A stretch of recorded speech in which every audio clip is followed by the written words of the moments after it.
Welcome to another episode of the Sovereign Soul series with Caleb and Matt, where we talk about different aspects of how it is to be a sovereign soul in a physical body on this planet at this time with technologies like Bitcoin and Nostr and so on, and how we can use these sovereign digital tools to help us become sovereign individuals or sovereign souls.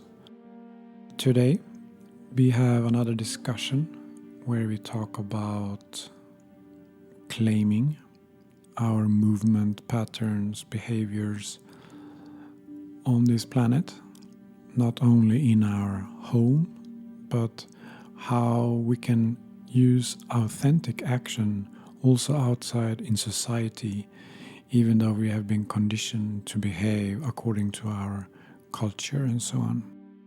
So shedding those filters from the outside and act from inside, which can be a scary process.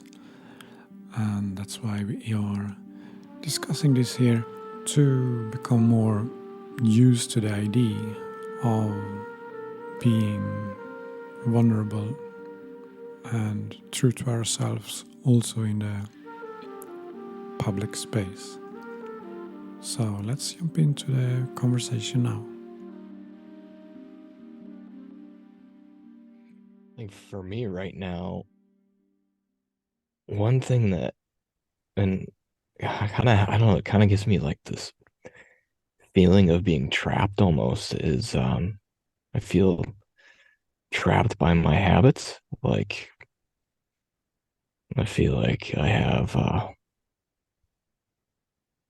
this schedule for how my day is supposed to look. You know, I go and take Arlo to daycare, go to the gym, and come back and, you know, do something on my computer and then, eat lunch and then go and pick up Arlo after a while. And it's like, I feel like those habits are limiting to me.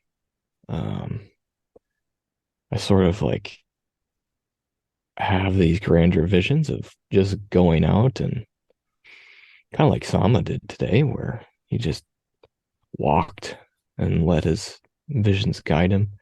But when I consider that, it's like I have such a hard time trusting. It's like, where do I even go? Where do I take that first step, you know?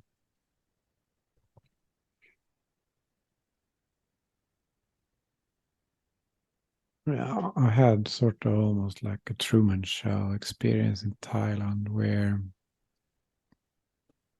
I smoked some weed, and it's legal in Thailand now, by the way. It's been for 1 year, I didn't even know. So it's shops everywhere and it's plants everywhere. It's like, Yeah, everybody's an entrepreneur in Thailand, aren't they? yep. So it's this smell sort of constantly around you. And then it was really, I felt like you described there. I felt trapped, like almost like claustrophobia in my own patterns. And I had to break free. And it was really, really scary to take those steps and just break habits. So yeah, I really got this sense for the familiar is so safe, but it's holding us back. And then just small changes opens up many possibilities and it gives us this freedom feeling. So for example, what I did, it was like I was in this room. Usually I have a family room, but in this place they only had small rooms, so I had my own. And it was like everything inside the room felt familiar because I'm so used to moving my body any way it wants to, because I've been doing this for a long time. So it's like that doesn't do it for me. Like whatever I do physically in a closed space, that is, in front of other people, is a different story. So feeling like claustrophobia in my own limitations of like, okay, I'm here it's at the end. Like I've done everything. I mastered everything in this room. Like it's nothing I can do that would challenge me. It felt too safe, and it felt safe in a bad way. So I just walked out in the middle of the night. And then it was really like a completely new adventure opened up. And it was like, and I had smoked, right? So everything was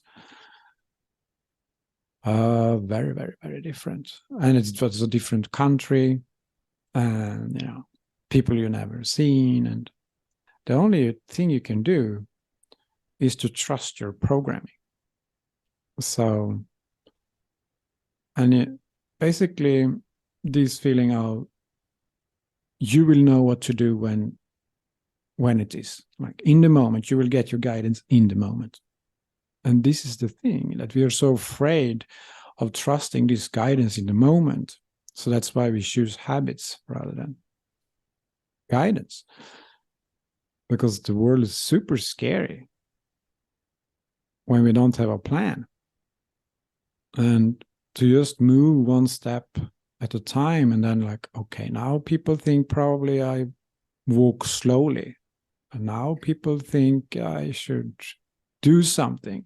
And then it's this process of sovereignty, like I am a human, I'm on earth, I don't need to like bend the knee to anyone, and like I don't need to behave according to anyone else's idea of what is appropriate behavior. You see what I mean? So it's like whatever you do, it's like you feel challenged from people and their ideas, their fixed ideas.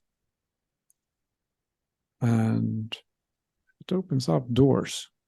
And it's like the Sovereign Soul series. It's like, this is what Sovereign Soul is about. And this is what I did today also. It's like when I don't have a vision, I just stop. And then people look walking past me, and I'm like, oh, they probably think I'm weird just standing here. And then I feel some like habits, like, oh, look a little bit like that, like look busy, or, like look on your phone or something like that to fit in, right? But then I refuse to do that, of course, because then I would bend the knee to their worldview, which why would I bend the knee to their worldview? I believe in my perception of the world, not theirs. So it's these, my walks, they're sort of self-sovereign walks when I'm just claiming my space on this planet and saying, fuck off, I can do whatever I want, whenever I want. And it's like I've been doing this inside my own houses for so long that it doesn't challenge me anymore. Now it's like I'm going out to do it. It's interesting you bring up this walking, because, well, it's like so revealing of how, like, you could think of this worldview like that the collective is holding at one time. It's like this web. Well, it's an entire belief structure, and it's like encoded into your body. And then when you exercise your real self and you step outside of that encoding for a small second, even, it's like the whole world looks at you and goes, what are you doing? Like, I was going to the gym, and the trainer said I should practice walking backwards because it's like building leg muscle. So then I decided to start walking backwards on the street in Toronto, and just everyone turns and looks at you. And it's like, what are you doing? And then another example of it was it was super cold out here. So I bought one of those hats that are like they go over your face too. So it's like you only your eyes and mouth are viewable. And you put that on and you walk down a busy street. It's the same thing. Everyone's looking at you like, what are you doing? But I wanted to do it. So I just kept wearing that because it was freezing out. And I wanted to be warm. So yeah, it's just like it's so highly regulated. As soon as we step into a social situation, there's a universe of behavioral expectations, and those have a kind of gravity to them, like the Bitcoin blockchain. It's like every block is like heavier and heavier and heavier.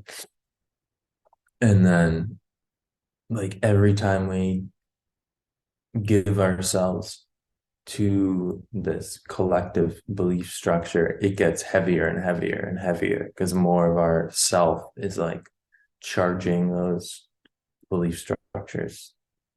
So then you start acting in the way you're speaking about, and you're like, it's disorienting to other people because that structure starts falling apart for them when you aren't acting within it.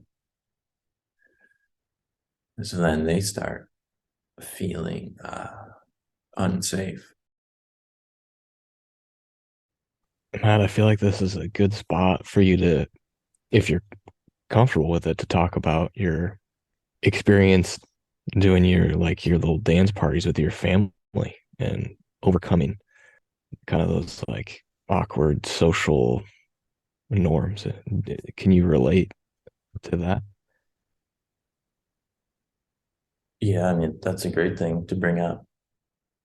Well, I guess in a family, like you have these levels or simultaneous overlays of behavior expectations. So you have the like society one, and then within the family, there's all these dynamics and patterns that have existed, and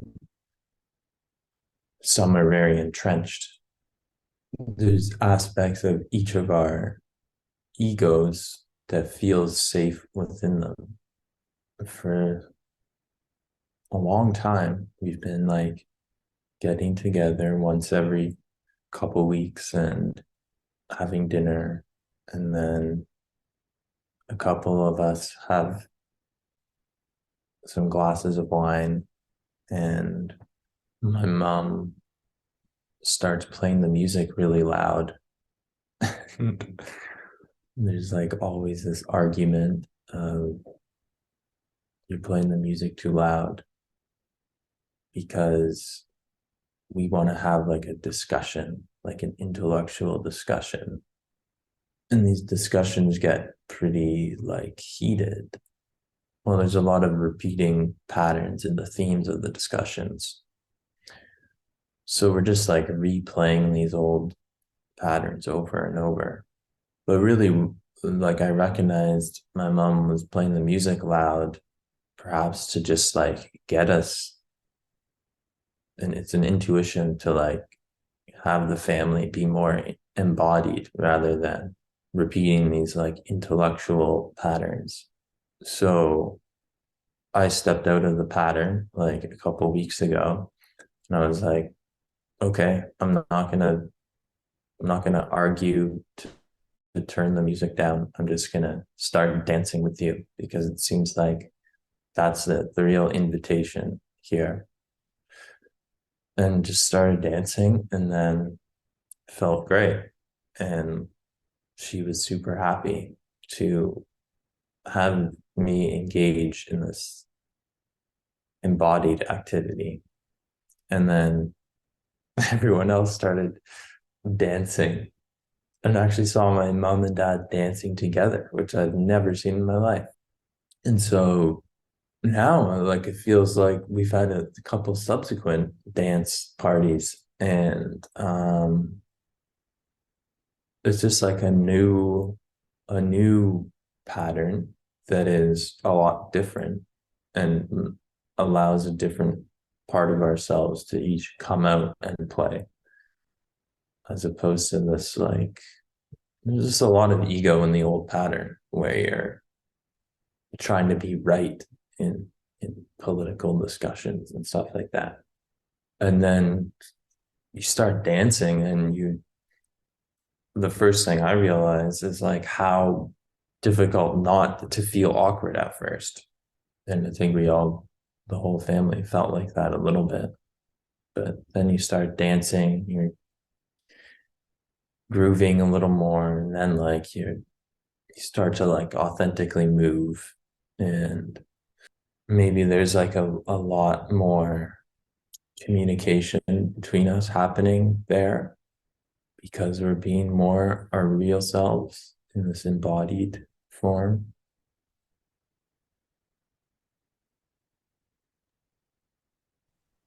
I think the thing that's so interesting with family dynamics, you know, versus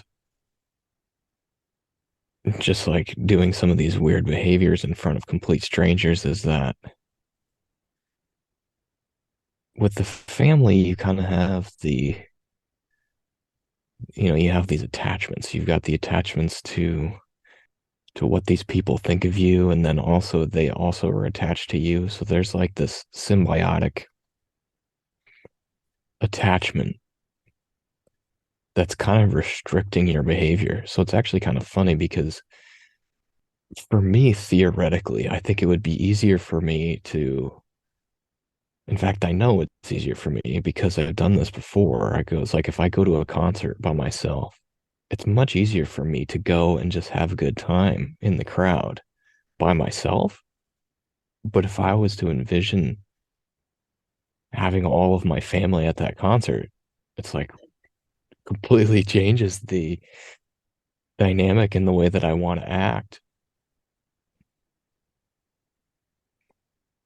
Well, I which guess is that's reflected also in like people don't want their parents seeing them on social media, like teenagers. They block their right, parents. right, right. Yeah, so they're just like they don't want to dance in front of their own parents, and don't want to be themselves in front of their own parents. And the family, from like a rational standpoint, is they're supposed to be the ones that love you the most. They're supposed to be the ones that care about you the most. But it's almost like because the entire unit is so focused outwardly that like the attachment to fear is amplified through these groups, and they're like collectively they're so scared for everybody to act themselves that they might be, I don't know, rejected by society or something like that, or that they might not be able to survive and thrive in the world just being themselves. So it's like the protection mechanism of the family unit is so strong.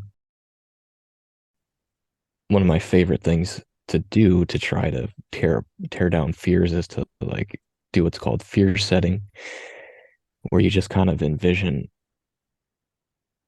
kind of the extreme, in like in a family scenario. So if I envision the extreme of what would be like the most unacceptable, behavior in like a family unit, and or like what are the things that you really aren't supposed to do socially. And I think like the place where I kind of start is, okay, first of all, we're not going to hurt the other person. So we're not going to throw things at them. We're not going to hit them.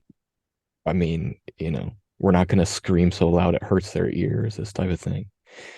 And then you also have to be respectful of their stuff. So, okay, I'm not going to run around and smash things on the floor. And, I'm not going to like rub a bunch of dirt on the walls or something like this. I'm just, again, just imagining extremes. But then outside of that, everything is pretty much a construct. So, like, if I was just to break out and sing randomly, the only thing that I have to fear is the judgment of my family.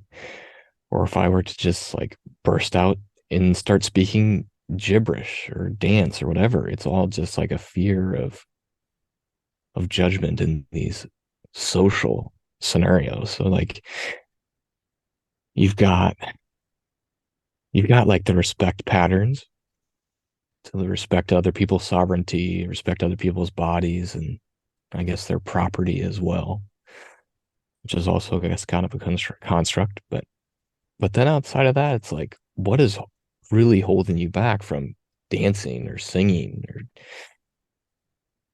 just like having a super fun time, having a really good time just being yourself. And I think if you envision doing this in front of strangers, it's way easier. When I've gone to a concert by myself and just had a good time and just let loose in the crowd, what's awesome is that even in that moment, I know that those people aren't going to remember it. It doesn't matter. We're all just there having fun. So like imagine now shifting that sense of like being so carefree that it just doesn't matter and moving that in now into the family unit, into your family situations. It's like how much freer you can be. Just be yourself and not have to worry about what they think. I don't know. I think that's really, really powerful. Yeah, because it's like the moment you really bring yourself out, then those expectations loosen for everyone because you're like crumbling the structure.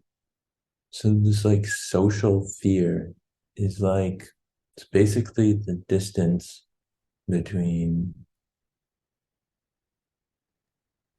For me, I think it's the distance between the present and what you perceive the future to be. I mean, your perception of the future in the end doesn't matter because that's always going to change. And also, it's not right now. You're only living right now. You're not living in the future and the past. You're alive right now. And so that's the difference to me. The difference is just like Mhm. you're so relying on the future. And yeah, I was just getting at like there's like this set of structure, like belief structures in the family unit or in the society. And then you come in and you're gonna do something different and call it authentic action. Like if it was an equation, it would be like the difference between the expectation and the authentic action equals the degree of fear. So it's like if you act a little bit I outside like of that. the That's really thing, good. if you act a little bit outside of the thing, then it's like there's like a tiny bit of fear, but you do it because it's. And then maybe it's the authentic action is like really far from the expectation. So the fear there is more animated. If you think about someone like David Bowie or something, like he's a unique person, right? He's he comes in and he's really shaking things up. I think a lot of artists are hailed for their authentic action. And David Bowie seemed like he definitely had a lot of authentic action. I think a lot of times what happens is, at the beginning, artists are being super authentic and then they eventually develop an attachment to, the status and the sort of like the facade of love that they get from their audience. So maybe it kind of shifts into like a forced, like a fake authentic action. But, when somebody's able to be true to themselves, it really seems like people are attracted to it. People are like, this person is so weird, but I find it so intriguing and inspiring that this person could just be themselves and not care. And then on top of it, what they've created, what they're creating, the music they're creating and their art or whatever is also attractive to me. Like I enjoy listening or looking at this.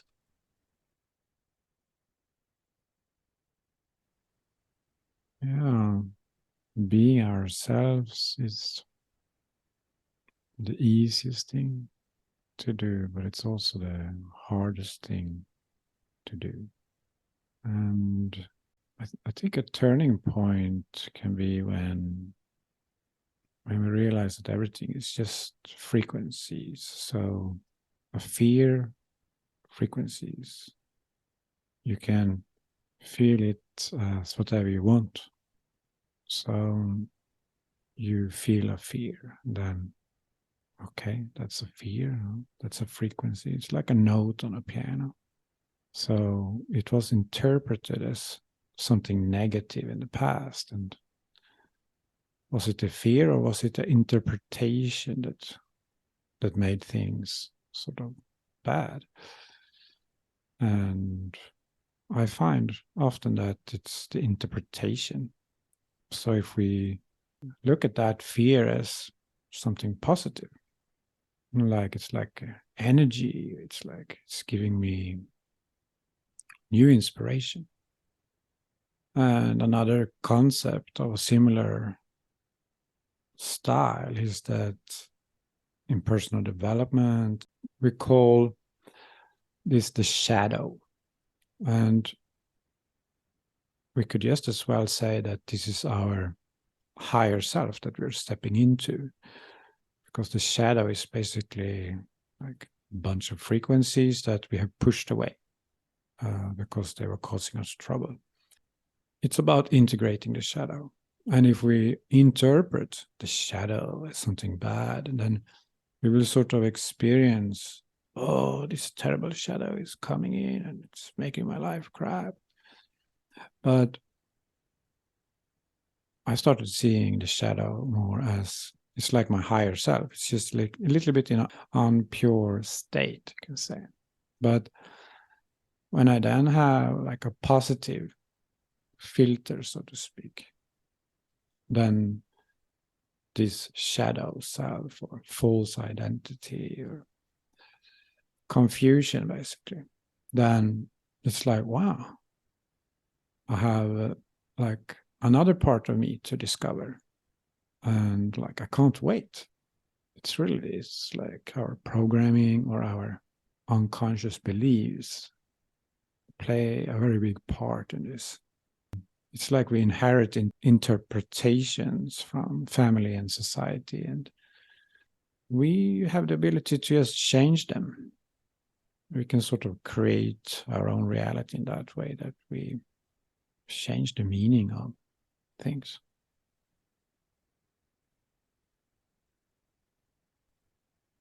Yeah, I know you've told me before, Sama, be careful what you wish for, because it's like everything that you believe, if you believe it to be true, then it is. And really, one of my favorite quotes is from Henry Ford, which is whether you think you can or you think you can't, you're right. And I mean, it basically explains what truth is. Truth is what you make it to be. So long as you believe something to be true, then it is. But the reality is that it actually isn't true because you're making it true by believing it. So if you were to not believe that thing, If you were to believe that, it is a scary and difficult thing to be your true self, if you believe that's true, then it is, then it makes it hard. But if you reframe it as just frequencies and patterns, these are things that are resultant of our DNA and our life experiences, and now I'm becoming aware of them, and it's just as easy for me to let it go as spilled milk, then it will be. So that's the power of our sovereignty.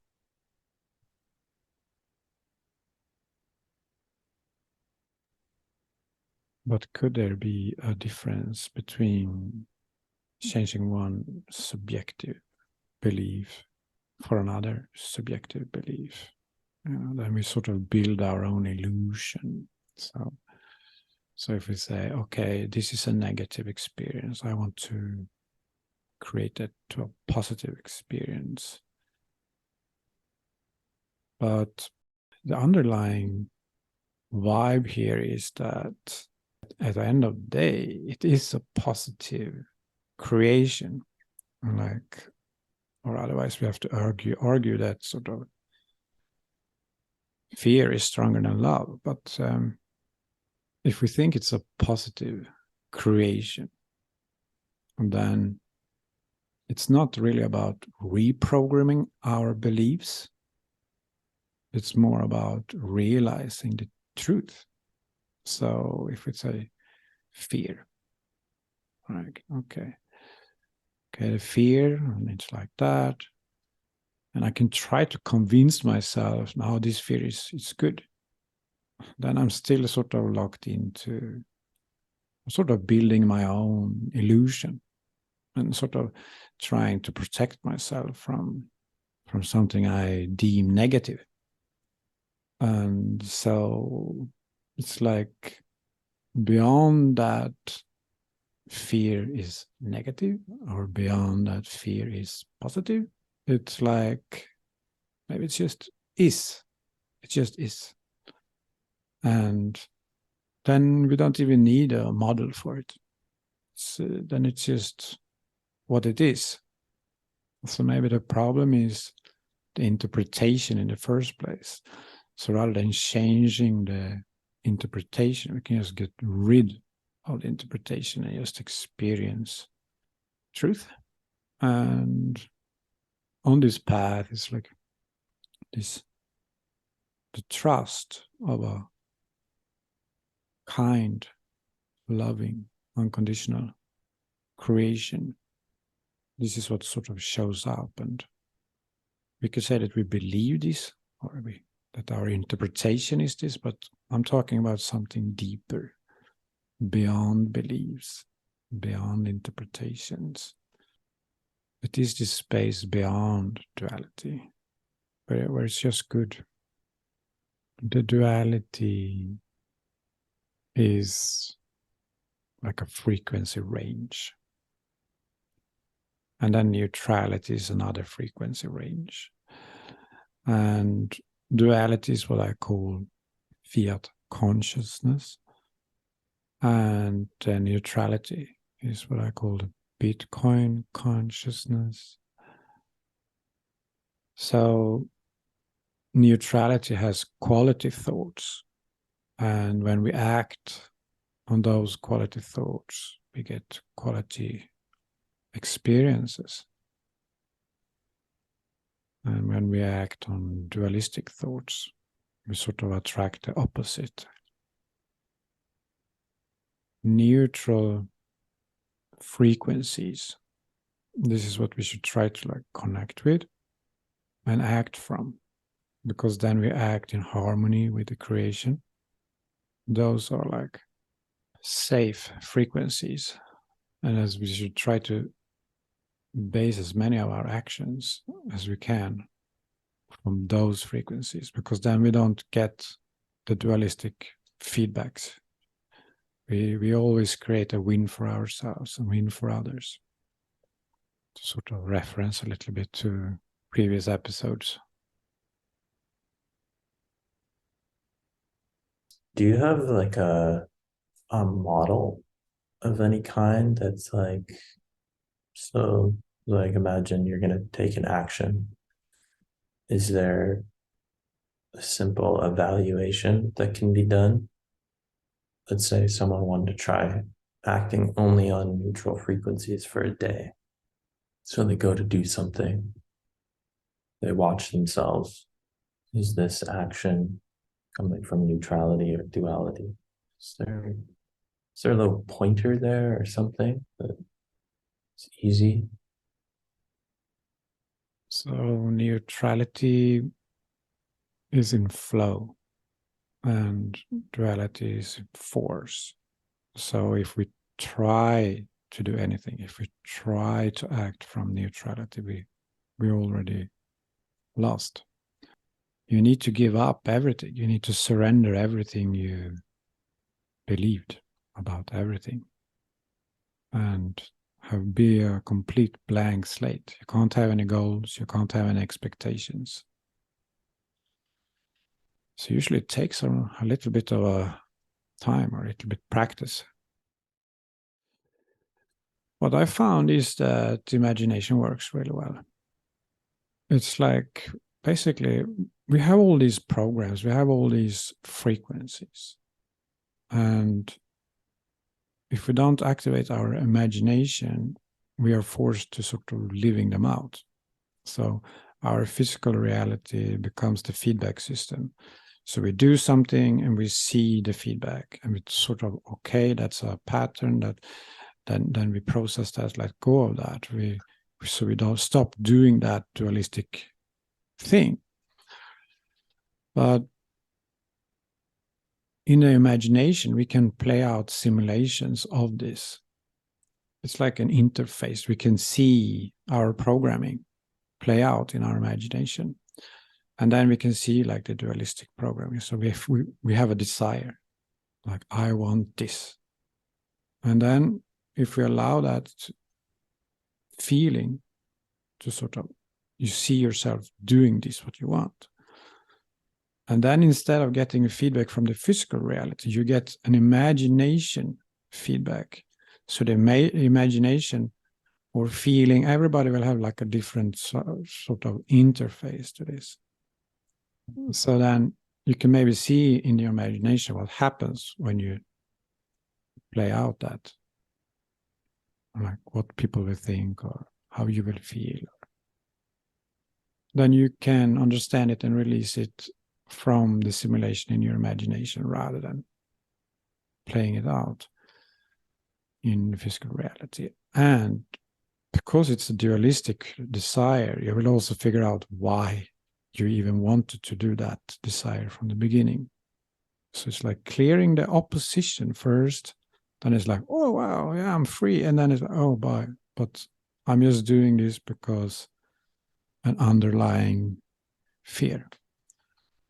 So then you clear both the dualistic force and the dualistic feedback. It's just there are two sides of the same coins.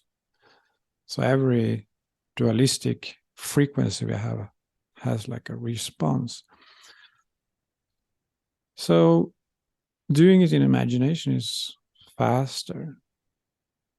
So sometimes it feels like, for me, like if I meditate 1 hour, I release programs that would have taken me years to play out in physical reality.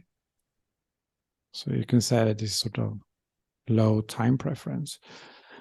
Because if I wouldn't do it in my imagination, it would take 4 years of my life. So I can do 4 years of my life in 1 hour.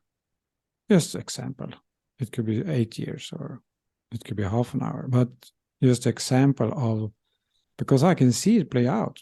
And I could imagine if I would do it, it would take a long time for me to do it, like building a business, for example. And then figuring out that it was the wrong business, like it was not a good intent. I did it just because of insecurity. So rather than doing that for years, I can play it out in imagination and just like, oh, no, that's not for me. I don't want to do that one. This is sort of how we can quicker process dualistic patterns. And then what do we act on then? When do we stop meditating? So if you can live years in hours, what do we choose to do? And this is where it's like, why would I do any patterns? Why would I act out any old patterns? Because it's just a waste of time. And this is where I'm like, okay, it's this guidance in the moment. This is fresh. You're not replaying anything. And when you're not replaying, you're not creating the feedback loops. You don't have to get the negative feedback. So it's just like, why don't I just act in the moment all the time and never use any patterns? That seems to be the most efficient, most low time preference, most effective way to live.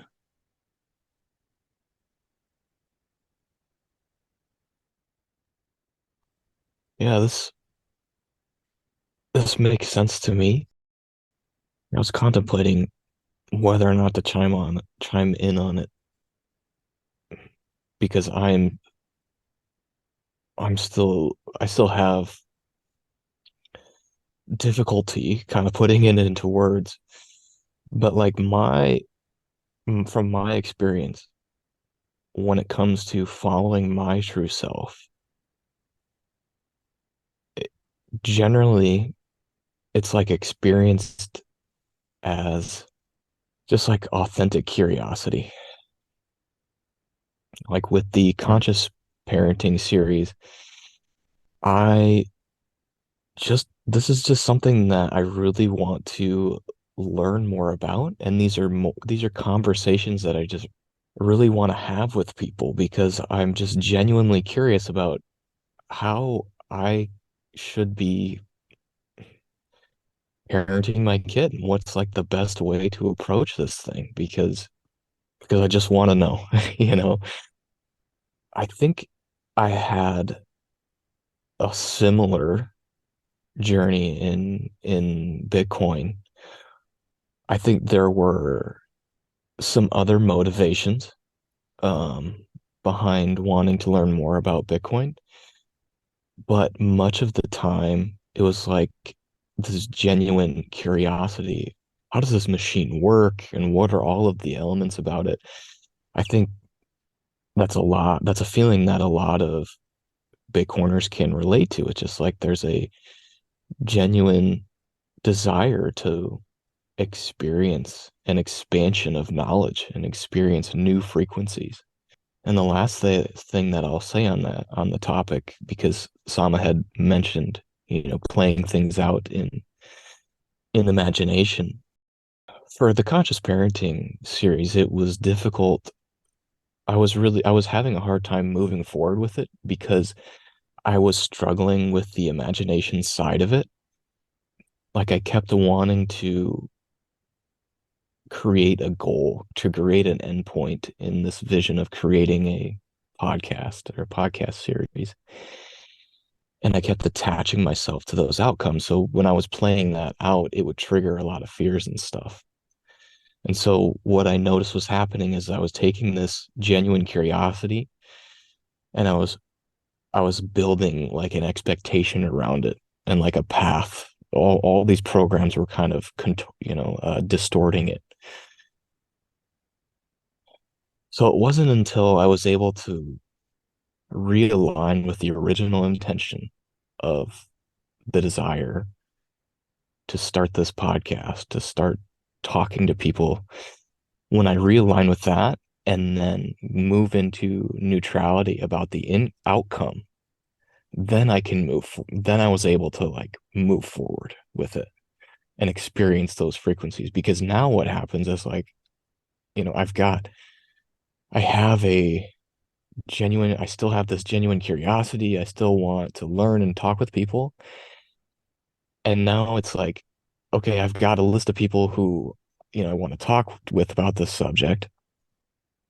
But then beyond that, I don't have anything. And I'm okay with that. Like I've got, Mm. 5 people that I want to talk to on the podcast. And then it's just like, okay. And that's it. It either I want to continue or it's just that's it. I've experienced the frequencies that I want to experience. So yeah, that's sort of my perspective on it as of late. That's a good just how you're approaching it, and really it's just a good reminder.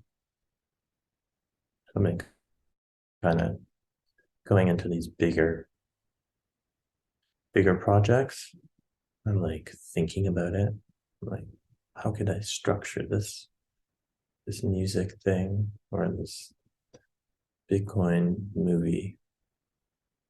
How can I structure it? But it's just connect with the vision and just do things and just know that the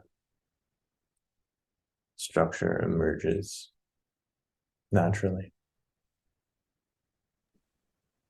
Yeah, whenever we try to do something that's sort of a red flag and we are out of the moment. So we just have to be patient and things will just fall into place. And that project maybe will be in 2 years. Sometimes we get visions and maybe in the fiat way, we think it's going to happen in the next couple of months, but it's going to happen in the next few years. So, and that's the neutrality about it. It's like just seeing, okay, interesting. And then observing and observing and observing.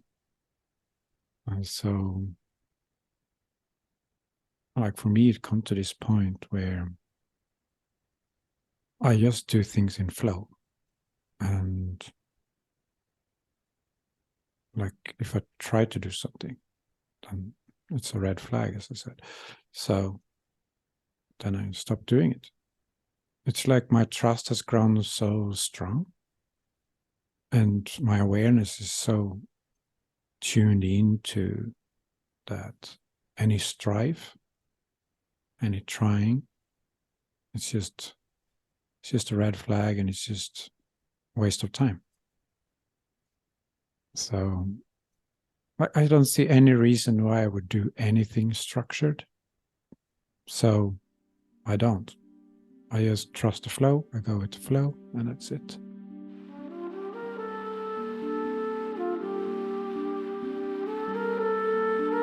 All right. Thank you very much for your presence here today. And let's see what comes next time. All right, guys. Yeah, thank you guys. I always enjoy these.